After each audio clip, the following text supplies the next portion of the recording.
Hey everyone, we're having a giveaway for our copy of Mordenkainen's Tome of Foes. By the end of the day today, we'll have reached over 10,000 downloads. Also, as of this week, it has been 1 year since we released a history of the world of Ostia and started on our own journey to our actual play podcast. To celebrate both of these amazing events, we wanted to do this giveaway so that you could use the monsters like the ones we used in our own Podcast of Foes episode. The link to join the contest will be in the description, and we're running this from June 1st till June 7th. This contest is only for our US listeners, so I do apologize to all of our international audience, but we'll be doing something special very soon. So please give us a like, leave us a comment, and follow us, but most importantly, check out the link in the description to enter. Thank you all for helping us get this far, and we really had no idea that we would be here a year ago. Anyway, on to the show. Have you ever found yourself after a game of D&D debating over a particular rule that came up and trying to figure out, as a group, how to break it? As a DM, do you get that feeling of dread when your player asks, "If you look at it this way?" Well, we decided to turn that into a podcast. A group of DMs come together every episode as we discuss how, rules as written, we can figure out how to maximize what we can do with a rule and how we can use other rules to break the game. Each episode, we will be joined by a guest, including DMs from some of our favorite podcasts, and get a sneak peek behind the DM screen from some of our favorite shows as they share their own thoughts and experiences on a particular rule and how it has affected their games. Please feel free to jump in on our discussions by leaving us a comment on Podbean, iTunes, Google Play, or Stitcher, or feel free to email me at dm@dndraw.com, or send us a tweet to @rulesaswritten and let us know how the rule may have come up during one of your games, or how you figured out a way to break the game that we didn't discuss. So, thanks for joining us. Hi, I'm Bethany. Hey, I'm Tony. Hey, it's Rachel. And this is Francesco from the Hapless Heroes podcast.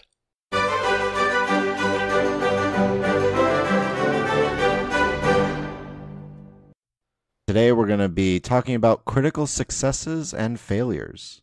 All right, so for the interview questions, the first one, Francesco, is can you tell us about what you create? Yeah, so I co-host and DM for the Hapless Heroes podcast. It's like an actual play 5th edition D&D podcast. And it's part of the reason why I'm really excited to discuss this topic tonight is because we like to celebrate, all of our critical successes and our critical failures and make them as spectacular as possible. So this is just like a perfect fit. You're like, it's literally what we do. It's literally what we do all the time. Yeah, it's definitely not like a G-rated podcast, so I should probably say that. But the stuff that we get into, I don't know, it's just we're kind of homebrewing the world on the fly and coming up with wacky and crazy characters. And I don't know, it's one of the most fun things I've ever done in my entire life. Yeah, so I think one of the reasons we thought this topic was interesting was not just because you have particularly relevant stories, Francesco, but because we all as players, I think, feel so strongly about critical successes and failures, but there's so little treatment of them in the actual rules. Mm-hmm. Like, it's remarkably short. Like, normally it takes a long time to put together, like, the notes for an episode. I don't think this took Tony very long, did it? Maybe 15, 20 minutes. And a lot of that was like double checking to make sure I wasn't missing anything. Yeah. I actually thought you hadn't finished the notes yet when I looked, because I'm like, oh, it's only like 1 page long? You're like, what? Surely there's more. How many pages was the last one? I was going to say, one of the big things I noticed is I was going through the PDF and I just did a search of critical success, and it only appeared in one spot in the Dungeon Master's Guide, the Player's Handbook, and Xanathar's Guide, which is what I was looking for, and that's just in the Dungeon Master's Guide, and it's just a little brief snippet. Right. Yeah. And it basically says that rolling a 20 or a 1 on ability check or save doesn't have any special effect. Because we all know that how it works for rolling 1s or 20s on attack rolls, but we kind of feel like there should be more to it for other sort of ability checks and saving throws. But basically, the rules just say it's up to you as DM to determine how this manifests in the game. Right. That's my favorite kind of rules is written right there. Yeah, where it says, there's no rule for this. Do what you want. Exactly. It's your own game. Figure it out. Yeah, and I think that's, it's good. In other ways, it means that, like, every single game or every single DM handles it differently. Well, one of the things I was like, I had only realized that the ability check, 20 and a 1 don't mean anything. I didn't fully realize it doesn't matter for a save either.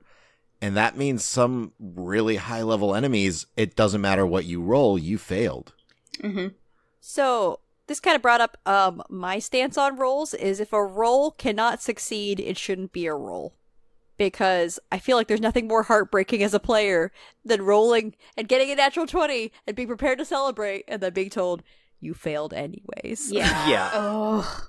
Like, save yourself the, the grief, right, of looking at, especially wasting a good roll like that. Also. Right. Yeah. Like, if it's completely impossible, I think that a good DM is going to just say, like, don't even bother. Yeah, just gonna say, Yeah.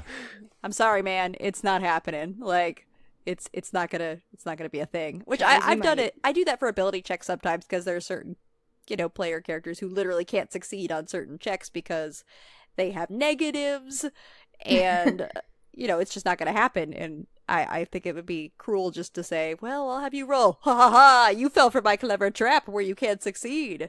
Suck it, Trebek. Yeah,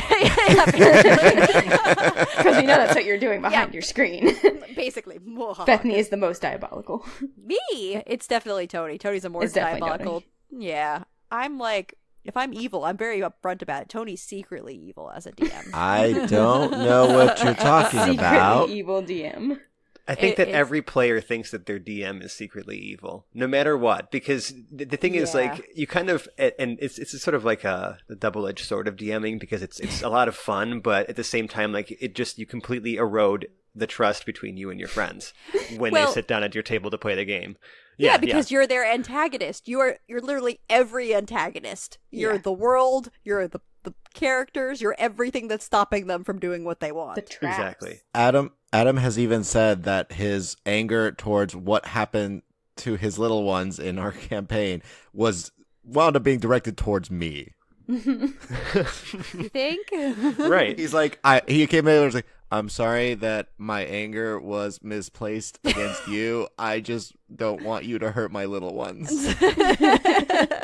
Like you're invested in non-fictional or fictional characters. No, they're non-fictional. In the moment, they're non-fictional. In the moment, Right. they're non-fictional, but that's Totally besides real. the point.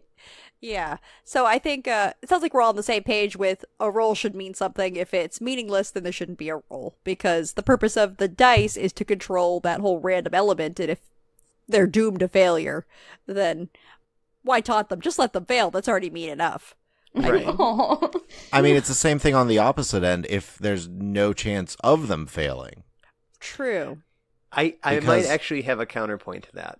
All right, let's hear it. And Go this for is it. something that we do because I think it's mainly because of, I guess, like what we call ourselves and kind of what's expected when you listen to our show, right? Uh-huh. But like, even if it's like the most minuscule chance of failure, we'll still make them roll just to fish for a 1.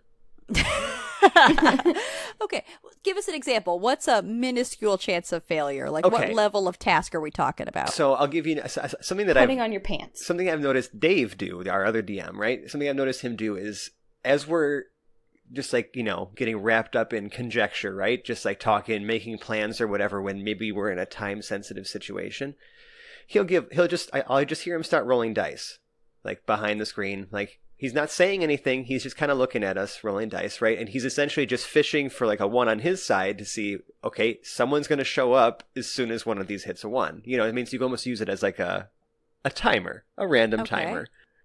Interesting. Right, because like it's also a good way to get people to, once they start hearing those dice rolling, like, okay, we need to make a decision and stop just like talking about what ifs and just like settle on something. Just do it. Right. Or like, if like someone's like trying to tie a knot, right, to maybe tie up like a bad guy, and like someone may be really, really good at it, or like, it's maybe just some things that, I don't know, I'm trying to think of a better example actually, because tying knots actually is something that would require a skill check. Yeah. No, I could say there's sometimes where I haven't required a skill check, but like for Thieves' Tools, that's one that comes up a lot, because once you get high enough level characters, they're so good at lockpicks, especially if they're a rogue and they have double it's true. proficiency, that if they have a plus 15 and it's, a lock that has a DC 15, do they roll or not? Because even on a 1, they still have a 16. Yep, I wonder why you would bring that up particularly. That's just a random example. It's not at all specific from my experience. Not at all specific. Not your Ranger, Rogue, Fighter, Cleric? Okay, I have some bitterness about that because I made the mistake of taking my double proficiency in these tools, and I thought, this is going to come in handy. I'm going to be an amazing adventurer. And then I encountered like 3 locks in the entire campaign. I will say you had no choice because when you multi-class into Rogue, you Yeah. have to do that. But I thought it would be a bit handier, and then Tony's like, yeah, they're really, some of these you really can't fail, and it takes away the magic. There was only one that was kind of difficult, and it was a DC 25, so you had a 50-50 shot. Yeah. So I think that's the challenge. When they're lower level, I think it's easier to have them roll for things because it's much more up in the air whether they will succeed or fail. Correct. Yeah, I mean, but even like when they're, and I guess like in that context, right? Like back to like what I was, my sort of counterpoint was that, like in your situation where like, yeah, sure, like you have your thieves tools, right? And at the minimum, no matter what, your result's going to be a 16, even if you roll a 1. That's, I guess, where like I interpret the rules where it says like you can choose to make such an exceptional roll, like, or take that into account when adjudicating the outcome, right? True. Like in the rules. Yeah, it does So say it's that. like I guess we can call it house rule, right? Yeah. That any nat 1 is a spectacular failure. I mean, it's not game breaking or completely demoralizing or anything like that, but we like to try to have fun with it. You know what I mean? If it's in a situation where it's just kind of causing things to slog along, then it's not going to be anything too bad. Like I really don't want to, create obstacles for the sake of obstacles, but I just think you kind of it just keeps everybody on their toes because also the reaction at the table right as soon as they see a 1 show up on the die is like it's either silence or complete shock and amazement. Yeah. Rachel has some really great Nat 1 stories. And I think we've told it before on the podcast, but I think it bears repeating. Why the PCs don't allow any javelins in the game that I'm running. If they find out NPCs have them, they point to the posted signs that say no javelins. Yeah, nobody's allowed to have javelins. No PCs one's are allowed to have NPCs. them. Wow. They are banned. And why is that, Rachel? Because I nat 1'd in our first little dungeon crawl twice and hit party members and knocked Both them times unconscious. with javelins. Twice with javelins. It was glorious. Okay, let's be honest. It was a great story. Right. Yeah, exactly. Yeah. It's a good story. She knocked out the tank with a javelin. That's Yeah. incredible. And the rogue. we may or may not in some of our we recorded a few sessions that never made it to air or anything like that. They're just kind of up just on a Google Drive somewhere. But we had a situation like that too where I was actually a player and I may or may not have accidentally firebolted our tank to the ground. May or may not. It was an accident. Of course. It was a nat 1.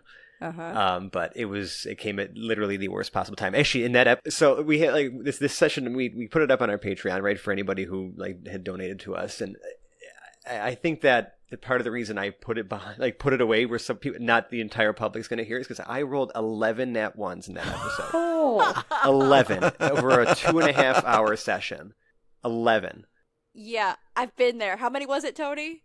11. It was 11 also. Yeah, I've been And there. once with advantage. Oh, yeah. You roll- We actually, there's like a big, have you seen like the D&D bingo sheet, right? It's like one of them is like double nat 1s on advantage. The other one is, double 20s on disadvantage. Yep. And things of that nature. Yeah. Check both of those off. We've almost checked them all off. We haven't had two nat 20s on disadvantage yet. To be fair, Yeah. I think I've had the most. That was my one horrendous session. Yeah, also 11 nat 1s. But I think I've also had more than once nat 20s with disadvantage. So it all balances out. It's all random. Right. But it's very demoralizing to roll 2 nat 1s with advantage. It's one of the worst feelings, I'd have to say, as a player, where you're just like, I've done everything I could to make this turn out.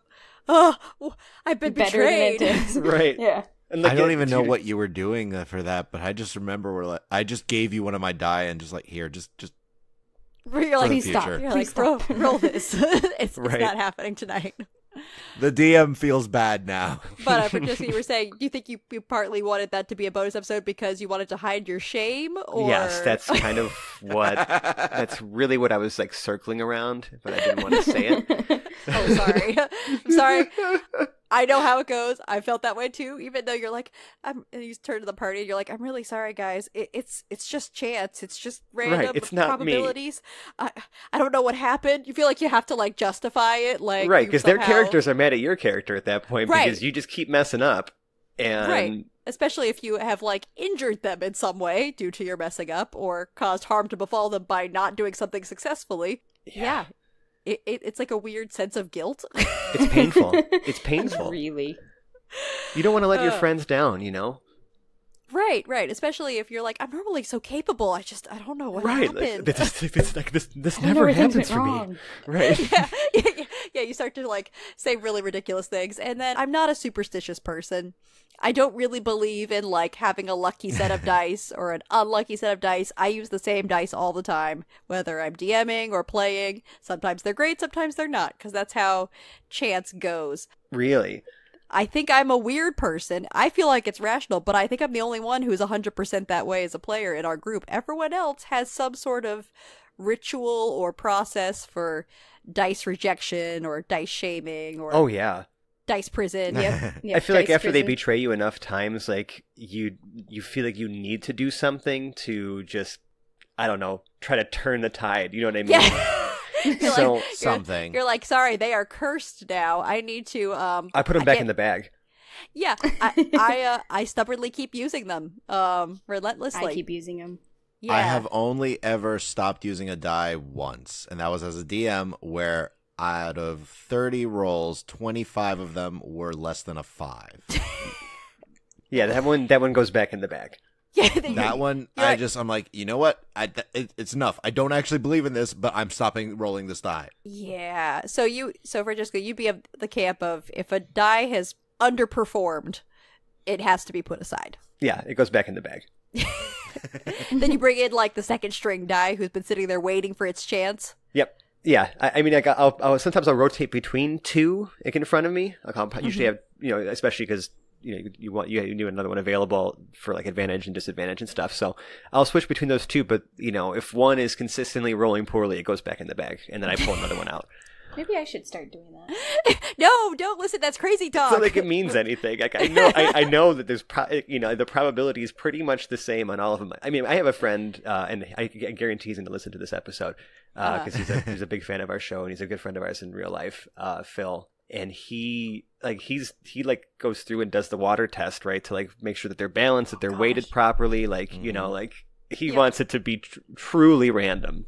He doesn't want there to be any shenanigans. Yeah, I'll say there's one of my I have a die that I strongly suspect is a little bit off, and it tends to roll a little bit high, but when I roll it in Tony's game when he's DMing, he has said it's okay, that maybe I haven't actually tested it because it's a metal die, but because I'll just I don't know how to test it besides just continuing to roll it, and maybe I'll be proven wrong and it's not actually slightly off in its weight, but it's a the good metal die. ones are fun though. Because you I mean, and this is yeah, I mean, they maybe break tables, but they just feel good to roll. You know what I mean? Oh, yeah. Like yeah. They do. That good, like, thunk sound is it lands authoritatively, and you're like, man, I know you don't like the roll, but I gotta respect it. Like, yeah, right? Exactly. It rolls with authority. Based on what we're talking about, it really seems like a lot of our feelings about critical successes and failures are tied to our feelings about dice. Yes, completely. Yes, absolutely. Without them, well, I mean, I guess we wouldn't have this game, but at the same time, it's just like, yeah. If you have to point the blame at something, point it at what's showing you a terrible result, right? Mm-hmm. Right. Because otherwise you're like, well, I guess I haven't done my job as a player, which is to be perfect, obviously, and always roll well. But at the same time, you wouldn't want to always roll well because then there would be no... It'd get boring. Right. Yeah. Yeah, and that's definitely one of the interesting things about critical successes and failures in general is that you really do need both, even though they can be heart-wrenching when it's a failure, or it's just like this overwhelming sense of like, I don't know, Rocky-like excitement as people want to run around with their hands up in the air when they roll a critical success on that crucial, like, clutch save or attack. Oh, yeah. My brother and James, or one of my other players, do the same thing. Like, they'll literally get up from the table and just start, like, walking around with their arms in the air. Like, I am pretty sure that a player has yelled at me, "Take that," upon rolling a natural 20 at me. Like, I Was somehow... that me? Are you no. talking about Adam? Yeah, it was Adam. Yeah. Rachel, I think said you've, that? you've insinuated I something probably similar. thought it. Yes. But no, I think Adam was like, take that. And I was like, I'm not actually, like, cursing your dice and causing them to roll poorly and disappointed when you roll well. I'm not disappointed. I want you guys to succeed and have those awesome moments. It's Right. part of the game. Just not all the time. You can't always have that. It has to have both. But yeah, I think that's fun. I was curious, Francesco, how you do critical hits, like, on attacks, because yeah, the we way they house do it in rule the that a book little is- bit, too. yeah, because it's pretty straightforward in the Yeah. book, and as you get to be higher and higher levels, it can be a little bit overwhelming underwhelming, sorry, for some classes that it's just Completely. double And that- dice. Exactly. That's why we do it a little bit differently. We still like to leave at least an element of the die, like, rolls in there. It's something that I've seen Chris Perkins do before in some of the games that he runs, where when you land a crit, essentially, you do max die damage for, like, because instead of rolling like the 2d, like, say it's a longsword, right, 1d8. Mhm. Instead of rolling 2d8, you just do 8 plus another 1d8. Mhm. So you roll one of the damage dice, but the other one's always a max, because it just feels like there's more weight behind it. So this still gives a range to your critical damage, but it's always high, at least. You always get at least max damage on, like, your, like, normal weapon damage. Yeah, exactly. So Yep. I think that gives maybe a bit more reward. Sometimes, I mean, I love rolling when it's something like a big spell, like a fireball. Like, it's Yeah. nice to see a whole bunch of dice roll, but there are other times where I know I've crit with, like a short sword and rolled minimum damage on my 2 little d6s, and I go, Yeah. well, that was fun. Thanks for playing. Yeah, and then you have rogues who have sneak attack, and they're getting to roll, like, let me get out all of my d6s. Chug, chug, chug, start pouring dice into their 1, hand. 2, 3, 7. Right. But overall, I think I've kept it rules as written for my game, partly just for speed and simplicity, and also because I have new players in my game, and I'm a rule follower, so trying to teach them the rules correctly. Right. No, sure, of course. But that's also because I think accidentally I start to fall in this role where I'm like a DM/parent. A little bit. No. Rachel can speak to this. Chaos. And I'm like, no chaos. We're gonna make responsible life choices, right? Right, players? Only one bag of chips, guys. It never works out, but I try. She tries.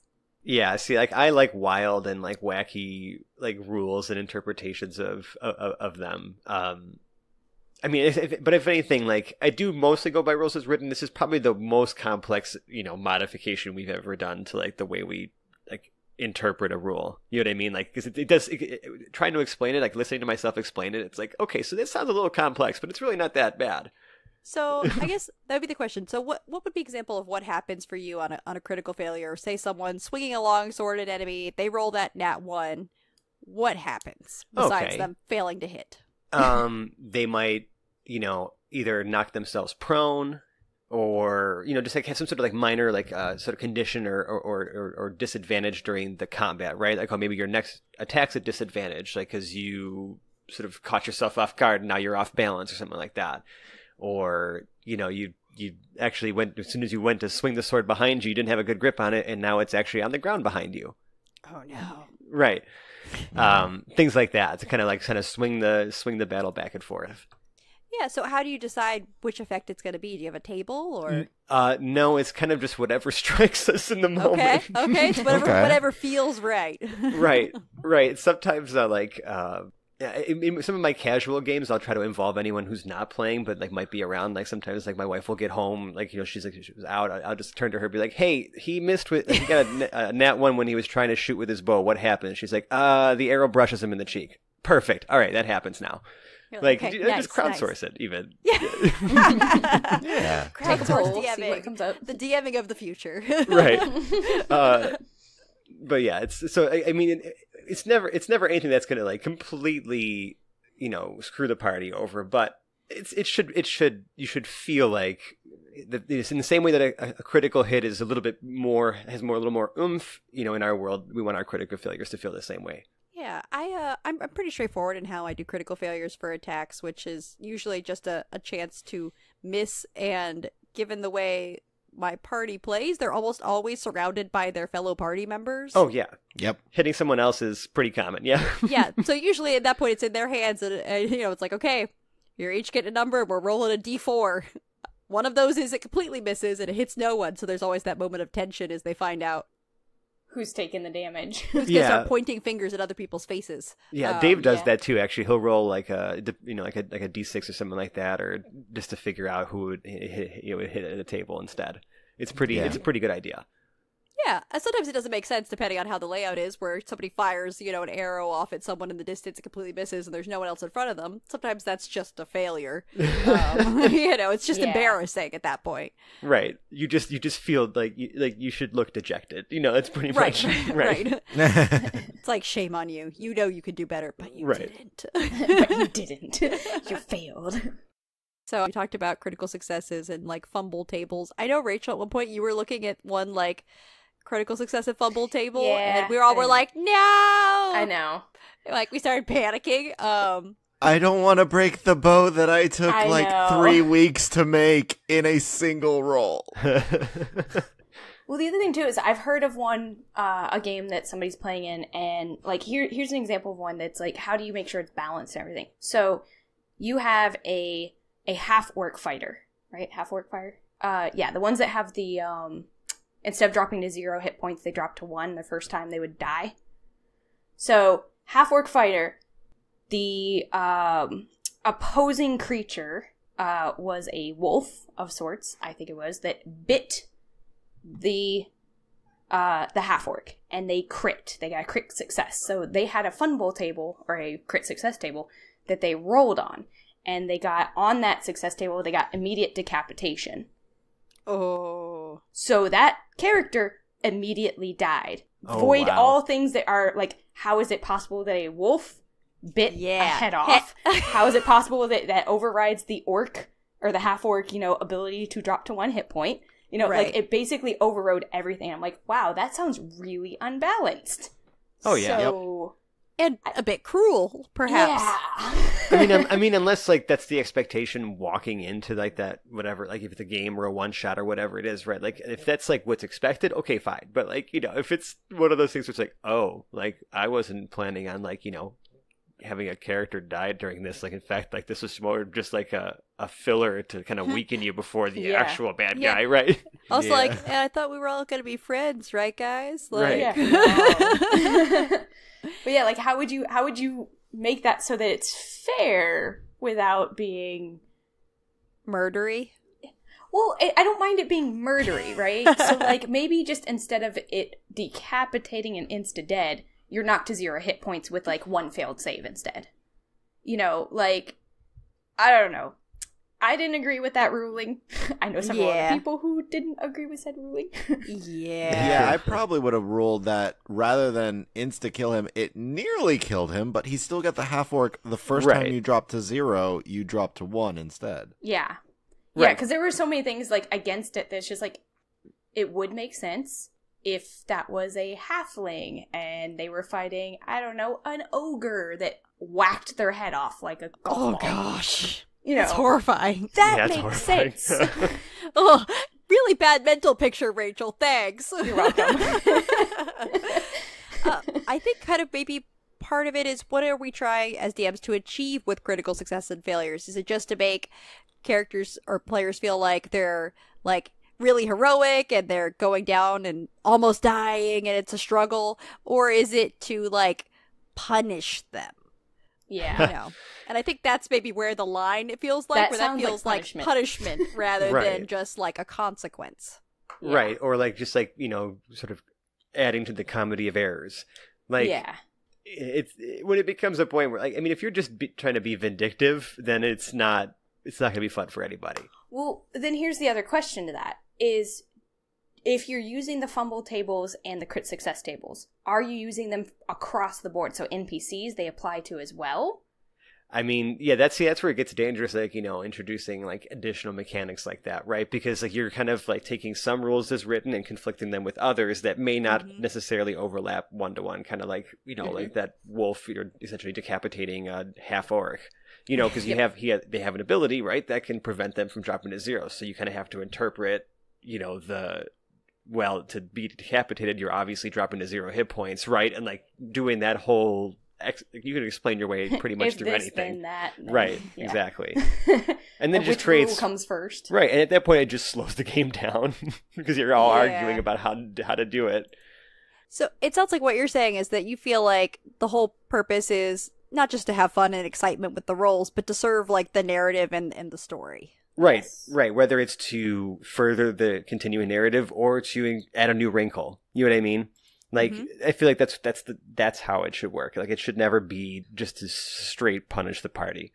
Yeah, because I think maybe that's partly ties into different people's DM philosophy. Like, I know as a DM, I never feel like it's my job to thwart the players. I know sometimes they might feel like it, but it's to present them with challenges for them to overcome, and sometimes they do, sometimes they don't, but I'm not there to be like, haha, you shall fail, because I have predetermined it, because... I mean, what's the point of that in a story?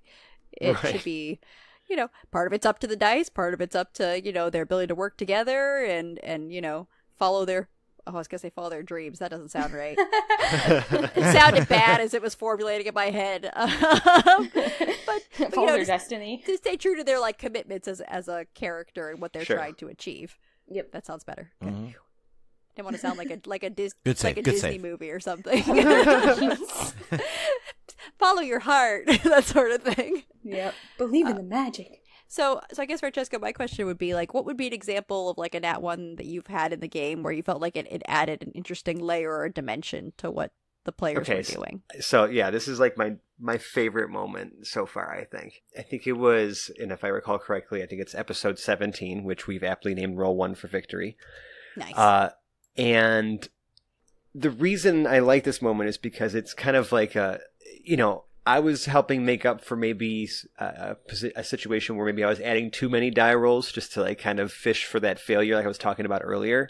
Mm-hmm. So like I tried to maybe just give them a shot anyways because like I felt bad, where they were essentially escaping from a place, right? And they had impersonated some guards because there was a whole political intrigue, crazy situation going on, and they were trying to talk their way out of an encounter with 2 guards who didn't recognize them because they were still in uniform. And I kind of made our bard maybe make too many persuasion checks throughout the conversation. Like, it was kind of throughout our role playing, I was having him re-roll his persuasion. I was re-rolling the insight, right, to kind of see if he can hold up the conversation.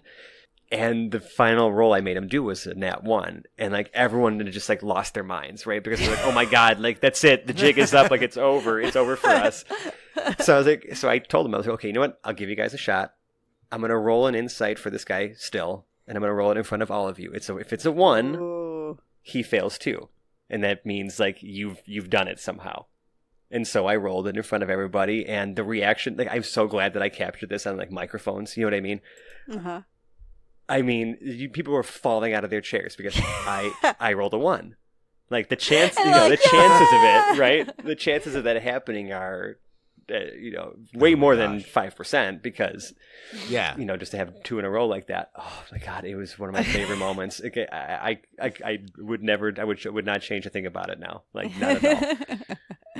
Yeah, and I think that's a good moment when you feel like it all just works perfectly, but it's how the dice fell. It wasn't anything that you controlled as DM to make that happen. Exactly, you leave it completely up to the dice. Yeah, it makes it exciting. We talked about nat 1s like in combat, but like nat 1s on checks like insight checks, I tend to be, they're definitely not going to succeed, but do you ever do like misinformation with a natural 1? Yes. In a way where it's obvious and it's more for like the comedic value of it. I mean, unless it would serve the story to like actually like do my best to keep a straight face and give him some wrong information. But I mean, they knew they roll a 1, so the chances of them getting something accurate, right, exactly, are not going to be anything great. But we did that once where, like, it was one of our players. He's, James. He plays the dwarf in our campaign, and he's a bit of a rough individual. Not as a person, as a character. Oh, as a dwarf, he's a rough individual. He doesn't like to read things. He especially hates it when people hand him things that are, made of paper. So I remember at one point, like, when we had switched story arcs and I was switching back into DMing, my character, kind of like a clever way to exit him from the story, like, left them a note in the morning, after he had departed, so that when they woke up, he was already gone. And there was, like, some plot related things in the letter and, just something to kind of jumpstart the next story arc. And Hoblet, our dwarf, takes it and just burns it. He's like, I never liked that Weasley little fella anyways. Oh. Right. So, like, I made him feel really bad about it that entire episode because I was like, there was all this really cool stuff in there now and you ruined it for everybody. Yeah. But he was the first one awake. It was also my fault for allowing him to be the first one awake. So I guess, it's really a two-way street here. He was just being true to himself. Right. What he believes. In fact, I gave him inspiration for it because it's something this character would have done. And it was to the detriment of everyone else around him, so. Yeah, I think the hardest part is natural ones on, like, perception checks. Oh, for sure. Oh, gosh. Because, of course, it's hard to resist the metagame because as a player, if you get a natural on perception check, if they tell you something, it's garbage. It's wrong. Right. It's wrong. It's not just not helpful. It's literally going to be counterproductive, but you need to be committed to it because... That's what your character knows. Right, your character doesn't know you rolled a nat one. They don't look at the dice. Yeah, that is such a hard boundary to maintain because, you can't completely and entirely separate yourself from your character, and the things that you hear. So it's something that I don't think I've never really developed like the best way to handle that. I just really kind of trust my players to not metagame too hard. No, I think that is the best way. I mean, it depends on like how mature your group is. Yeah, not like... I was gonna say, I play with kids. Yeah. So when they roll a nat one, I usually make up an excuse and say something like, your character's currently staring at their feet and humming to themselves, so they don't hear any of the conversation or see what's going on. And they're like, okay, that's fair. But they're 10. So. Right, but if you said you hear something and it's like, oh, you hear footsteps behind you, they would then obsess over it forever, exactly. Right? Yeah, oh gosh. Yes. Who's behind me? They're a witch? They're a witch. So I guess what we kind of been talking around is like, different ways of handling critical successes and failures and trying to balance it. And I think the hard part is you really don't know how balanced something is until you look at it in retrospect. Very true. And that's the struggle as DMs is we're so good at seeing everything. Right, that's the human struggle right there. Yeah. Yeah, it's true. Past me if I can tell you the things I've learned. It's how it goes. So I don't have an actual segue for this, but I know, Tony, you want to talk about death saving throws. Oh, yeah. You bring it up because in the recent one-shot I did, back-to-back, we had two players making their death saves, and both of them rolled a natural 20. Wow. Yep. So here they are getting slaughtered. Half the party's down, and two of them just all of a sudden wake up with 1 HP.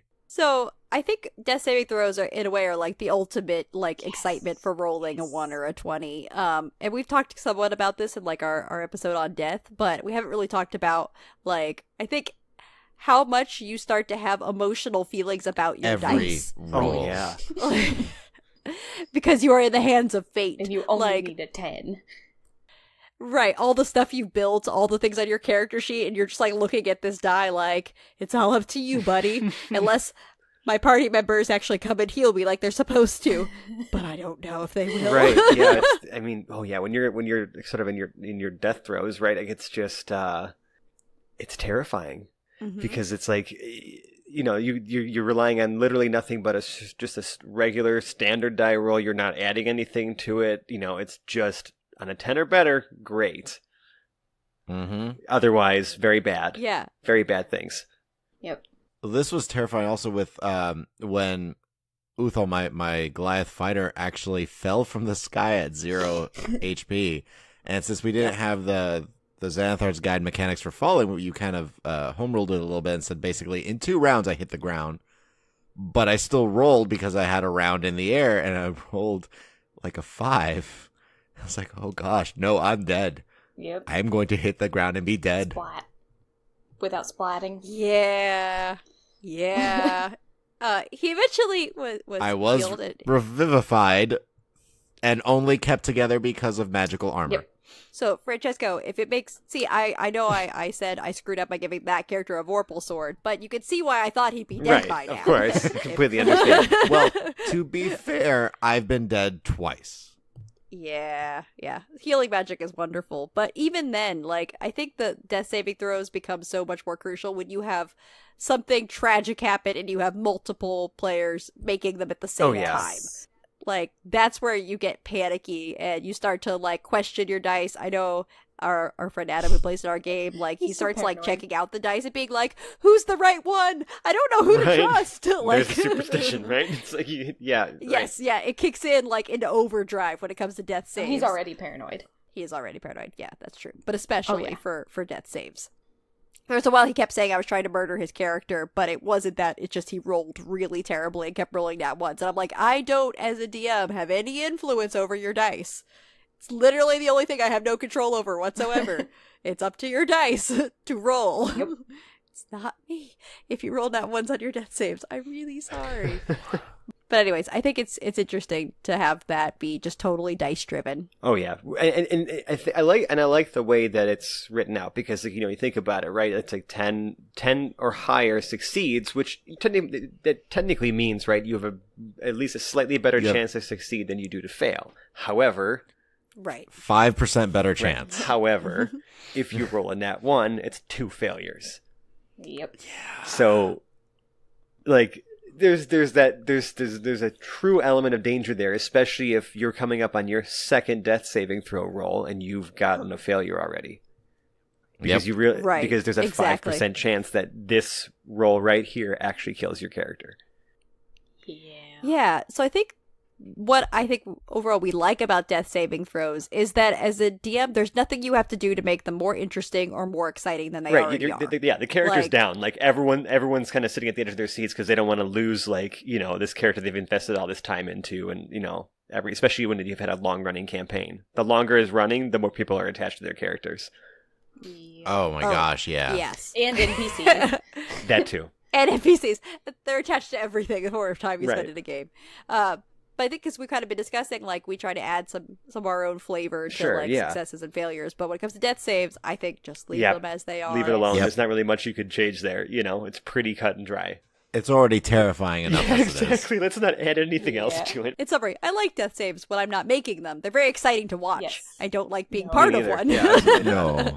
I do, going back to when we did the episode on character deaths, Rob said something about what's really nice is that it doesn't scale with level either. Like, a level 20 making death saving throws is just as likely to die as a level 1 making death saving throws. So, like, I thought that was a really good point. Yeah. Rob from Lore Masters. Yes. Well, the whole point of the leveling is how difficult is it to bring you to that point. Once you're at that point, Yeah. that's it. Once you're there, things are really bad.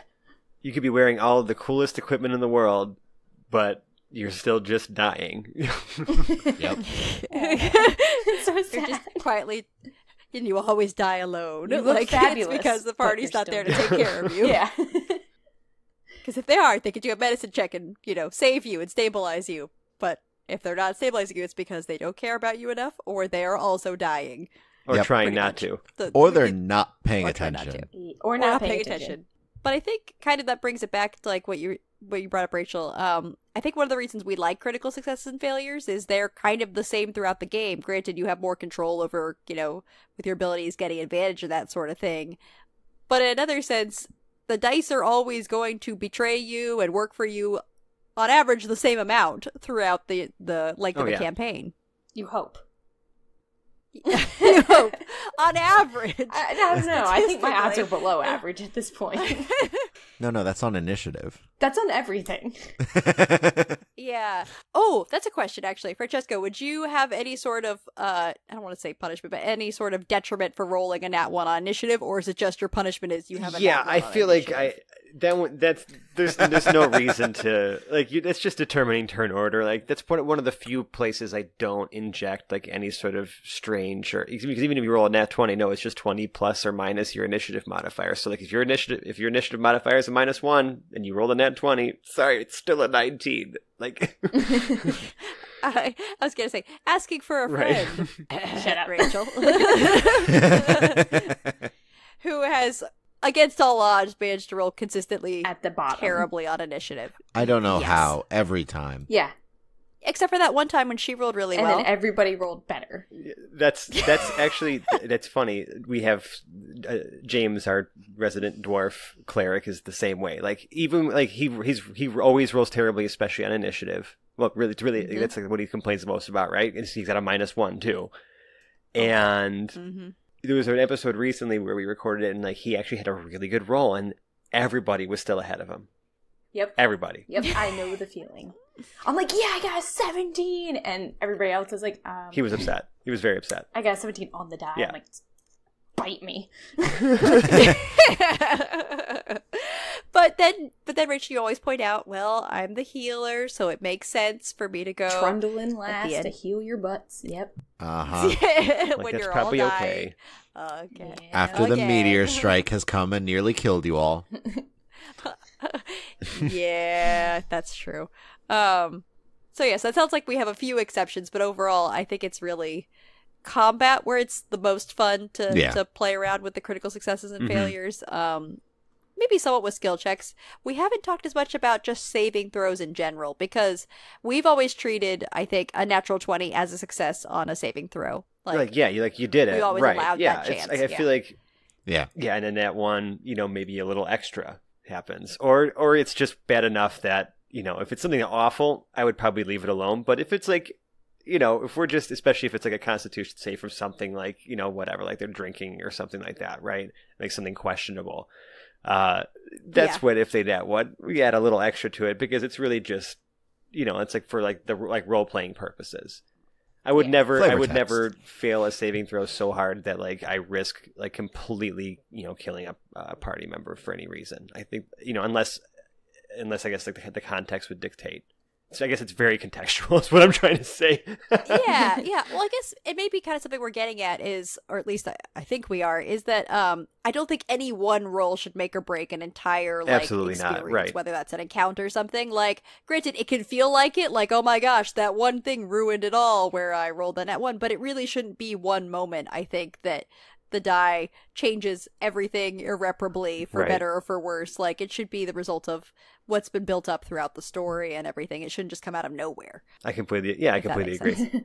Yes, 100% agree. Yeah. Anyways, overall, I think it's hard to make any like sweeping rules about natural ones and natural 20s, which is why they kept it so vague in the rules, because as you mentioned, Francesco, it really needs to be contextual. Right, and I think one more important thing would also be, it's not only contextual, but like I think that everybody at the table should be well aware, right? Going into a campaign or one shot or whatever it is, like this is kind of how we're going to be ruling these things. So like be prepared to either do things awesome or spectacularly bad. yeah, to kind of level set the expectations. Right. for, As long like, as there's a what is this consensus, meaning? then we're good. Right. Yeah, Yeah. because then Yeah. you all collectively blame the dice. Right. No matter what you're doing, it's fabulous. Really takes the pressure off the DM for being the jerk in that situation. Overall, that was all the thoughts I had. I didn't know what else anyone else wanted to say. No, I think we wrapped that up enough. That basically, we all feel, as far as I can tell, that it tends to be contextual. As long as like everyone has the same expectations going in, that it's going to be spectacular in one way or the other. That natural ones and natural 20s can have that extra little bit in them. Right. Extra Yeah. little something, something. Actually, Mhm. something. Well said, Rachel. That's staying in. That is staying in. Good. So, how did you get into like tabletop role playing games? I started like around 8th grade or so. I mean, I was like playing with action figures like all my whole life, but then like I started getting into like miniature games when I was in high school, like Warhammer and things like that. But I couldn't really paint very well, and it was also really expensive. Mm-hmm. And then a friend introduced me to Dungeons and Dragons. It was, I think, edition 3.5 at that point. And we tried to start playing a game. You know, it never really took off, but like I always kind of loved role-playing games and things like that. And, you know, after some time I decided, you know, once 5th edition came out, I was like, you know, okay, I've played 3.5 and this and that, but like brand new edition's coming out. Like I want to start something, right? Started a campaign, and then, you know, after that fizzled out, I stole a couple of the players from that table, and now they join me on, you know, like doing silly stuff on like internet radio every week. That's awesome. Yeah. We don't think of it as stealing. We think of it as recruiting. Recruiting. Well, yeah. I mean, I was running that game too, you know, so it's like I sold them from myself, I guess. But yeah, you know what I mean. Yeah. Yeah, so it sounds like you kind of had like a misconnection with D&D and rejoined later when the timing was right. Yeah, because I mean, I've always been playing role-playing games of like all different kinds, but you know, I really wanted to get back into D&D because like I just loved the kind of stories you can create and how it's, I mean, there's really no limit to the kinds of stories that you can make with your friends, because then I mean, it's stuff that you know, talk about like for years later, you know, hey, remember that time, you know, where Hoblet did this thing, you know, it's just, oh, it's my favorite.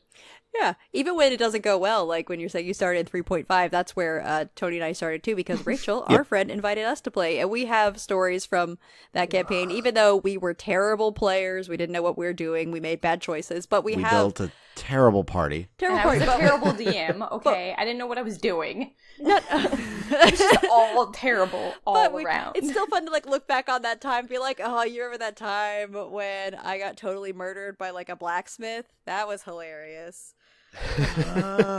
Bad choices. That's kind of the summary of that campaign for us. Wow. Mistakes were made. No, but still, I mean, I think often, even if their experiences aren't necessarily positive, where you're like, everything went perfectly and according to plan, I think there's a lot of joy to be found in the failures.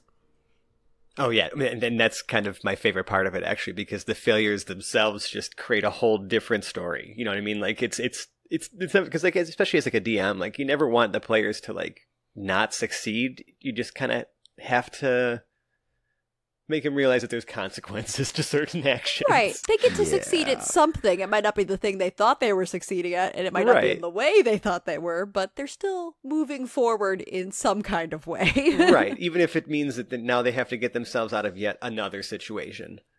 Yeah. So based on what you were saying, you know, you kind of like got back into 5th edition. How did you go from playing that campaign to moving into podcasting? Well, so I used to host a game at my friend's friendly local game store here in the area. And it just got to, I mean, first of all, I had a lot of players at my table because there was a lot of interest in the area, and I guess not a lot of places running D&D games at the time. And so I had like 8 players, which is really hard to manage. Yeah, it was a lot.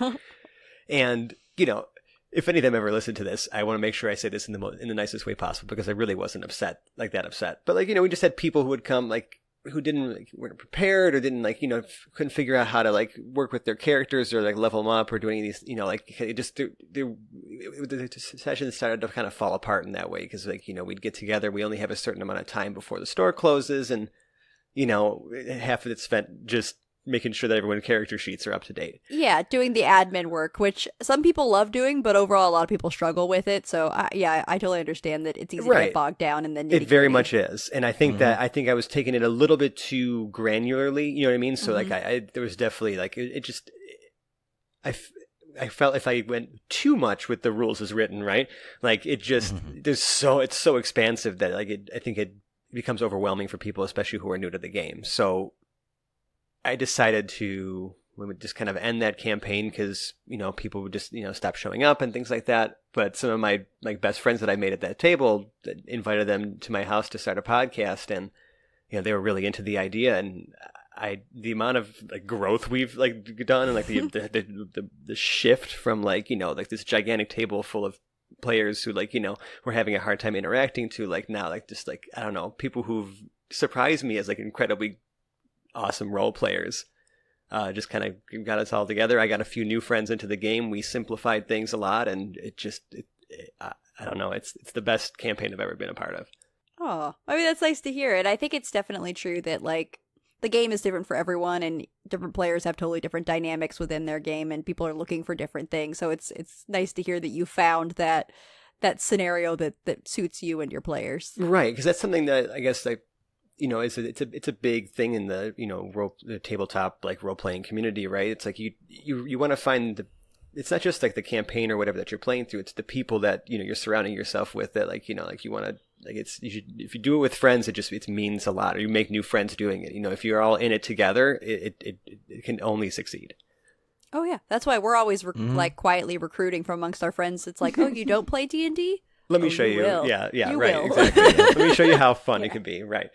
No, we have a more subtle approach. At first, it's like dropping little hints of like, well, I'm playing D&D this weekend. They go, oh, that's interesting. And then you start to mention some of the amazing experiences you're having. And then you wait for them to come to you and ask to play D&D. Yeah. Right, Yeah. because they hear how much fun you've been having. Yes. And I'm like, perfect. You followed into our D&D trap. Wonderful. And you failed your dex save. Even better. Yeah. One of us. Yep. So it's not exactly like that, but it's happened a few times that way. And I think it's always fun to make new friends through the game, but also to bring people who are friends into that as a hobby who weren't familiar with it before. I mean, Exactly. That's how Rachel brought us in. Yep. Mm-hmm. So it sounds like you're pretty happy with 5th edition. Is that your favorite RPG system to play? I think it depends, right? But I would say that I mean, at least right now, it's definitely my favorite. I think that it's, and so much is sort of spawned from Dungeons and Dragons that I feel like everything reminds me of it. Mm-hmm. But, I really like, sort of the spin-offs of it, of, things like Dungeon World, or, even just like more simple tabletop games. Well, okay, I say simple and I'm putting that in air quotes because it's not, Right. but it's like Betrayal at House on the Hill, things like that, where it's like, it's a board game, but you could still get into character. I think that no matter what kind of tabletop game you're playing, you're kind of always a little bit in character. So like, I just like anything that lets you do that. Have you played Betrayal at Baldur's Gate yet? No, but I heard that it's incredible. So I gotta It's pick so it up. much fun. It's really fun, unless, we had one scenario. Do you want to talk about it, Rachel, or is it still... You mean where I was the traitor, but not the traitor, but I was the traitor? And it was just super confusing. So basically, our party were terrible people, we found out, and we wanted to, like, do the worst thing possible, and she was the quote-unquote traitor who was like, no, stop, don't awaken, like, this demon. And we're like, I think we should awaken the demon. This seems like a good idea. No, we wanted gold, and they Yeah. said don't open the box, and we thought there's gold in the box. And what was in the box, Tony? It was a Medusa. Yeah. Yeah. And meanwhile, I'm like running away. I'm like, nope, nope, nope, nope, nope. Wow. Yeah, I highly recommend it. It's a Yeah, lot that of fun. sounds like good fun. Yeah. That was so weird because you became the traitor, but then you were back with the party again because we were the real traitors? Yeah, because you were the real traitors because you released the monster. Meanwhile, I was like, I read my piece and it basically just was like, all the bad guys are working for you now. Don't read past this point until they open the box. And I was like, it was all of, 3 sentences and 2 bullet points Right. that I had to read. And then the last, there was a whole another page after they opened the box. But I was like, well, I'm done. I guess I'll just sit here and pet the dog while I'm waiting for them to tell me I can come back in the room. Yeah, okay, because we then made a beeline for the box and everything, Yeah, all and I hell made broke a loose. beeline away from the box. I'm like, nope. Wow. Yeah, so I highly recommend that. If you like Betrayal at House on a Haunted Hill, you will love Betrayal at Baldur's Gate, because it's essentially the same game, but it's got that D&D flavor. Right, to in the everything. Forgotten Realms kind of setting, yeah. Yeah, it feels homey in a Yeah, that's awesome. murdery way. In a murder hobo scenario. Okay, so the last question, this is the one that people say is the hardest. It's, do you have a favorite memory or moment that you are most proud of as a DM or a player? Oh, yeah, there's a lot of them, actually. I think we've allowed 2. Yeah, that's good. One from each side of the screen. So, I mean, because actually, and a lot of them have been just through this podcast that we've been doing, just like this campaign and story we've been telling, because, I'm doing it with like all of like my closest friends, and it's just some of like the wacky things that happen, or like the unexpected ways that players handle certain situations. Let's see. I think I have one. Okay. So, I think that it's funny because like in our podcast, like I'm both a player and a DM. Like we rotate every story arc between myself and Dave, the other host. Mm-hmm. And so like this moment is sort of actually something that I experienced as both a player and a DM, because when we first started our show, like way back, I think it was like I think our first episode came out October 3rd, 2016. The only reason I remember that is because of the Mean Girls line. You know, it's October 3rd. But, you know, we actually started recording in July of that year. And we started with this, like, module that, like, like a little tutorial module I did, but then I wanted to kind of bring it into something to highlight someone I had read this module they put on the DM's Guild. I think you guys are familiar with that, right? Yeah. Yeah. Oh, yeah. Yeah. And it was about this like sort of lost Modron, and I was like, this is like a perfect way to start. Is it the Justice Fist? I don't think so. It's called A Boy and His Modron. Oh, I know that one as well. So we ran. That was the first arc that I ran before we started homebrewing and doing like our own story. I wanted to like give them like a sort of like a lighthearted job to like kind of get them started as adventurers, right? And you know, this Modron kind of became a staple in the story, and you know, our audio quality was crap back then. Like everything was like it was just like a mess, but like the story itself and like the moments that happened through that were amazing, and like you know. I guess I'm going to say spoiler alert right now. If you are going to start at the beginning, you know, at some point the Modron leaves, right? And you know that was like the end of it. You know, a bunch of other stuff happened. I'm not going to spoil anything, but later on, like I mean, we're talking like this is something we maybe released in the last 3 or 4 weeks. From by the time this episode airs, it's probably been about a month or two, right? Mm-hmm. And what my brother is now a part of the campaign, and he's playing a wild magic sorcerer. One of the wild magic effects is that a Modron appears in an unoccupied space within 5 feet of you. Mm-hmm. So what Modron appears? Oh, it was the most like, and I mean, just the reaction because like I was playing, like Dave was DMing that arc, so like you know he and I both like got a chance to play this Modron. And just like the reaction of everybody being like, "Oh my god, is that him? Is it really him?" Yeah, that it just like I just go back and listen to it sometimes too because it's just like, oh, like that was just like how serendipitous, you know? It felt complete, like the story arc, like full circle. Yeah, it was perfect. But the thing is, like, he only appears for, like, I think, like, a round. So, like, you know, essentially, like, 6 seconds to talk to the guy, and then he's gone. Aww. Yeah. Yeah. But returned to his home. What was his name? The Modron. 31 squared. Of course. Yes. As it should be. Oh awesome. God, it was one of my favorites for sure. I mean, there's a lot of others, but that's the one I think that stands out to me the most because it was like a very long running sort of like one that kind of laid dormant for a bit. It was like that little seed that was planted way at the beginning, and just to see it like come full circle was amazing. You're like, he's really here, and then but he must return. And he's home gone again to his own plane. Yep. Oh, yeah. It's funny how like committed you can get to NPCs in games. It's very true. It's very true, especially God. NPCs that maybe had nothing to do with anything, and they were just like someone random you would inserted. But the moment they have a name, the players latch on to it, and die. That's it. Right? Exactly. So like, Toady, remember Glabagool? Oh, you guys like you realize he wasn't supposed to stick around for that long. You have to explain who Glabagool was. So okay, I ran out of the abyss, and there's this one. Side quest map area that they basically go, the floor collapses and they fall and find this old temple. And in this old temple, they initially just see some floating armor, and then 2 little eyeballs appear, and they notice it's a gelatinous cube. Yeah. Aww. Oh, nice. Okay. And it just starts speaking to them telepathically in this very like innocent, kind of really interested in what they are type of voice, and it called itself Glabagool because it liked the name. And we're like, oh, Glabagool, you're so cute. So they just talk to him. We're super friendly. And they like, hey, you have like a little mace and some armor in you. Can you spit that out?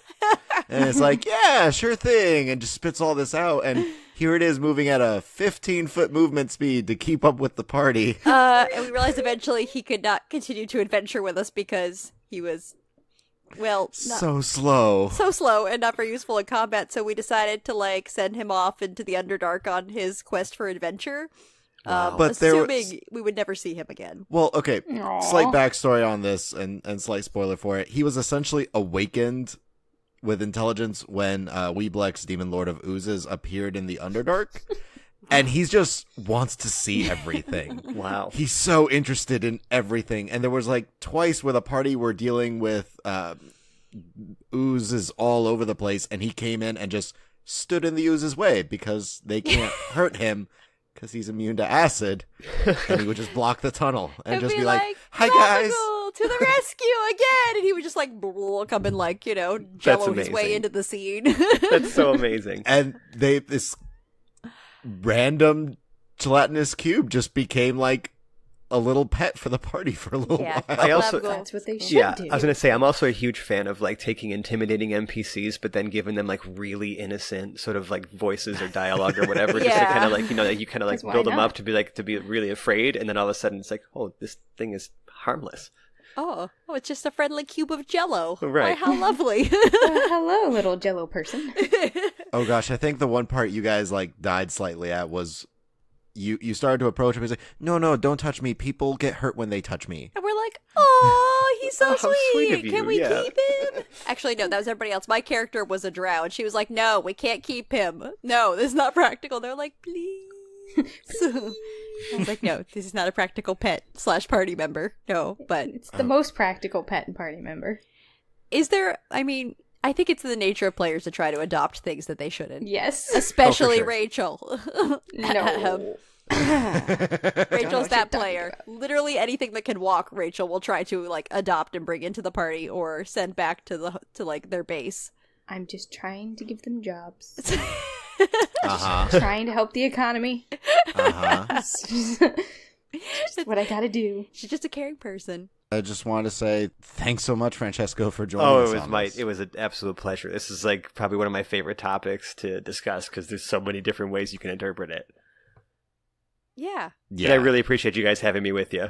Yeah. Did you want to go ahead and add where we can find you at as well? Oh, sure. Yeah. So we're on Twitter at Hapless Heroes. If you want to listen to our show, we're on all the major podcast aggregators, iTunes, Google Play, Stitcher, whatever other ways you listen to your podcasts are. We'll show up on the search more than likely. I should again just quickly we do have a content disclaimer, but I know it's not going to be for everybody. We can be a little, I guess we get a little carried away with ourselves, but it's it's never ever too bad. It's just something that you wouldn't want like your children listening to probably. Or what, you guys like PG-13? It would probably more go like R-rated, like I'm just going to, gotcha. I'd rather set realistic expectations. It's fair. It's okay. Fair. As you've learned, we're like G verging on potentially PG in Sure. our... Yeah. And there's nothing wrong with that either. It's just, there was no way that I was going to be able to achieve that with the individuals that I have at my table. And it's not, that is fair. It's not to say anything bad about them. We are all wonderful human beings in real life. If anything, this is our outlet to just play strange and crazy characters. So, but yeah, that's where you can find us. And again, like this was an awesome experience. It was a great conversation. I had a great time. Yeah. Awesome. Thank you for joining us. Okay. Thanks for having me. Yes.